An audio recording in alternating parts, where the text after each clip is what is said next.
stepping stone to success. Rohini College of Engineering and Technology near Anjagramam Junction, Kanyakumari Main Road, Palkulam. Ajith பவாரின் அணியைச் சேர்ந்த 18 எம்எல்ஏக்கள் மீண்டும் சரத்பவார் அணிக்கு திரும்ப பேச்சுவார்த்தை நடந்து வருவதாக அண்மை தகவலாக நாம் பார்க்கிறோம். ஆதரவு எம்எல்ஏக்கள் மற்றும் தனது பதவியை காப்பாற்றிக் கொள்ள அஜித் பவார் இன்று அவசர ஆலோசனையிலும் ஈடுபட இருக்கிறார். அண்மை செய்தியாக பார்த்துக் கொண்டிருக்கிறோம். மகாராஷ்டிராவில் இன்னும் சில மாதங்களில் சட்டசபை தேர்தலும் நடைபெற இருக்கிறது. இந்நிலையில் தேர்தல் தோல்விக்கு பொறுப்பேற்று துணை முதலமைச்சர் பதவியையும் பட்னாவிஸ் ராஜினாமா செய்ய இருப்பதாகவும் தகவல்கள் வெளியாகியிருக்கிறது. அஜித் பவாரின் அணியைச் சேர்ந்த 18 சட்டமன்ற உறுப்பினர்கள் மீண்டும் சரத்பவார் அணிக்கு திரும்ப பேச்சுவார்த்தையில் ஈடுபட்டு வருவதாக அண்மை தகவல் கிடைத்திருக்கிறது. விவரங்களோடு செய்தியாளர் கணபதி இணைந்திருக்கிறார். கணபதி, மகாராஷ்டிரா அரசியல்ல என்ன குழப்பம் ஏற்பட்டிருக்கிறது? என்ன நிலவரம் இப்ப?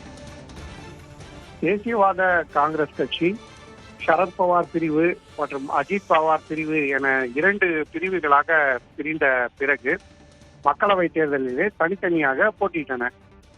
மக்களவை தேர்தல் முடிவுகள் வெளிவந்த போது சரத்பவார் தரப்புக்கு அதிக வெற்றி கிடைத்த சமயத்திலே அஜித் பவார் தரப்புக்கு பின்னடைவு ஏற்பட்டுள்ளது.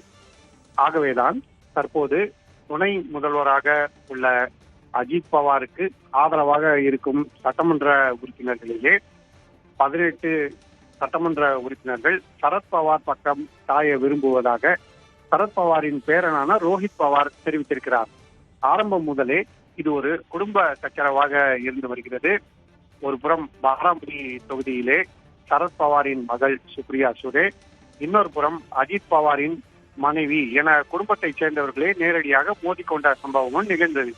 இதிலும் சரத்பவாரின் மகளான சுப்ரியா சுலேவே வெற்றி பெற்றார். இப்படிப்பட்ட சூழ்நிலையில்தான் உண்மையான தேசியவாத காங்கிரஸ் கட்சி சரத்பவாரின் கட்சிதான் எனவும் அஜித் பவார் பிரிவு விரைவிலேயே காணாமல் போய்விடும் எனவும் சரத்பவார் ஆதரவாளர்கள் வலியுறுத்தி வருகிறார்கள். ஆகவேதான் இப்படி தேர்தல் பின்னடைவு ஏற்பட்டது ஏன், மேலும் கட்சிக்கு பாதிப்பு ஏற்படாமல் தடுப்பது எப்படி என்பதையெல்லாம் தற்போது அஜித் பவார் தரப்பு ஆலோசனையாக கட்சி தலைவர்களிடையே நடத்த விரும்புகிறது. அதற்காகத்தான் இன்று அஜித் பவார் இதற்கான கூட்டத்தை கூட்டியிருக்கிறார். இன்று இந்த கூட்டத்துக்கு பிறகு முக்கிய முடிவுகள் எடுக்கப்படும் என எதிர்பார்க்கப்படலாம். பாஜக கூட்டணியில் உள்ள பிற கட்சிகள் தங்களுக்கு ஆதரவாக பணியாற்றாமல் போய்விட்டது, பரப்புரையில் ஈடுபடாமல் போய்விட்டது என அஜித் பவார் தரப்பு குற்றம் சாட்டி வருகிறது. ஆகவே இது மகாராஷ்டிரா மாநிலத்தில் உள்ள பாஜக கூட்டணியிலும் குழப்பங்களை ஏற்படுத்துவதற்கான வாய்ப்பு இருக்கிறது. கணபதி, அஜித் பவார் வசம் இருக்கிற 18 சட்டமன்ற உறுப்பினர்கள் இப்போ சரத்பவார் வசம் வந்துட்டாங்க அப்படின்னாலும் கூட பாரதிய ஜனதாவுக்கு தேசிய அளவில் ஏதாவது பின்னடைவுகள் இல்ல பிரச்சனைகள் இருக்குமா, இல்ல வெறும் மகாராஷ்டிரா மாநில அரசியல்ல மட்டும்தான் ப்ராப்ளம் இருக்குமா? ஏன்னா இன்னும் சில மாதங்கள்ல மகாராஷ்டிரா சட்டசபை தேர்தலை எதிர்கொள்ள போகுது, அதனால அதை கேட்கிறேன். நிச்சயமாக மிகவும் முக்கியமான கேள்வி. நீங்க சொன்னது போலவே மகாராஷ்டிரா மாநிலத்தில் விரைவில் சட்டசபை தேர்தல் நடைபெற உள்ளதால் தான் அந்த சமயத்திலே யார் ஆட்சியில் இருப்பார்கள் என்கிற முக்கியமான கேள்வி இருக்கிறது. ஒருவேளை அஜித் பவார் ஆதரவாளர்கள் சரத்பவார் பிரிவுக்கு தாவினாலும் கூட போதுமான அளவு பெரும்பான்மை அங்கே ஷிண்டே பாஜக கூட்டணி அரசுக்கு இருக்கிறது என பாஜக தலைவர்கள் தெரிவித்து வருகிறார்கள். உங்களுக்கு ஏற்கனவே நன்றாக தெரியும், ஏக்நாத் ஷிண்டே தலைமையிலே அரசு அமைந்து பாஜக ஆதரவுடன் செயல்பட்டு வந்து கொண்டிருந்தது. அந்த சமயத்தில் தான் அஜித் பவார் அந்த கூட்டணியிலே இணைந்து அதை மேலும் வலுப்படுத்தினார். அவர் அங்க கூட்டணியிலே இணைவதற்கு முன்னாலும் கூட அந்த கூட்டணிக்கு பெரும்பான்மை இருந்தது என்கிற காரணத்தால் தற்போது அவருக்கு ஆதரவான சட்டமன்ற உறுப்பினர்கள் வேறு பக்கம் சென்றாலும் கூட மகாராஷ்டிரா அரசுக்கு இப்போதைக்கு ஆபத்து இருக்காது. ஆனால் அடுத்தபடியாக மகாராஷ்டிரா மாநிலத்திலே சட்டமன்ற தேர்தல் நடைபெறும் போது தேசியவாத காங்கிரஸ் கட்சி கூட்டணியின் ஒரு வலுவான அங்கமாக இருக்காது என்பதால் பாஜக கூட்டணிக்கு பின்னடைவு ஏற்படுவதற்கான வாய்ப்பு இருக்கிறது.